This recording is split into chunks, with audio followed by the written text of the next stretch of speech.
Hello all big பாஸில் night என்னெல்லாம் நடந்தது. சரி, இப்போ பாரு அம்மா வந்துட்டாங்க. நம்ம எதிர்பார்த்த அளவுக்கு எதுவுமே பெருசாக நடக்கலைன்னு சொல்லிட்டு ஹேட்டர்ஸ் புலம்பிட்டுருக்காங்க. அப்புறம் என்ன அவங்க பண்ணோம், அவங்க பொண்ணை பிடிச்சி அடித்து ஏன்டி இப்படி பண்ணுற அப்படி கேட்டு அவளை ஆல்ரெடி வீட்டார்கள் நாரடிக்கிறாங்க. அது பத்தாம அவங்க அம்மாவை அடித்து கேள்வி கேட்க அதை ஒரு பெரிய கண்டென்ட் ஆக்கி சேனல்லலாம் போட்டு பப்ளிஷ் பண்ணோம். ஆல்ரெடி அந்த வீட்டில் அந்த பொண்ணை தான் அடி அடிக்கிறாங்களே, அது பத்தாததுக்கும் இந்த ஹைட்டர்ஸும் சொல்கிறாங்க. இதை விட இன்னும் திருப்பி என்ன அவங்களுக்கு வேணும், அதுதான் நான் யோசிக்கிறேன். ஸோ எதுவாக இருந்தாலும் அதை அவங்க பார்த்துப்பாங்க, அதுதான் நான் சொல்லுவேன் மக்களே. சரி, இப்போது பாரு அம்மா அவங்களோட கான்வர்சேஷன் கமரை பற்றி என்ன அப்படின்னு சொல்லும்போது, கமருக்கு அந்தளவுக்கு எக்ஸ்பீரியன்ஸ் இல்லை. நீயும் கமருதுன்னு கம்பேர் பண்ணும்போது நீ எவ்வளவோ அனுபவங்கள் உனக்கு இருக்குது.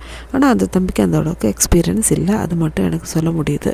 அப்போ வெளியே எப்படிமா போயிட்டுருக்கு, நான் பண்ணுறதெல்லாம் எப்படின்னு சொல்லும்போது, நீ என்ன ஜென்யூனாக தான் இருக்க, உனக்கு என்ன தோணுதோ அதை தான் நீ சொல்லிகிட்ருக்க. வேற ஒன்றும் பெருசாக சேஞ்ச் பண்ணுறது இல்லை. ஆனால் நாம் எதுக்காக இங்கே வந்தோம், இங்கே வந்ததுக்கான ஒரு மோட்டிவ் என்னன்னு சொல்லிட்டு இருக்கும் இல்லையா, அது நீ மறக்கக்கூடாது.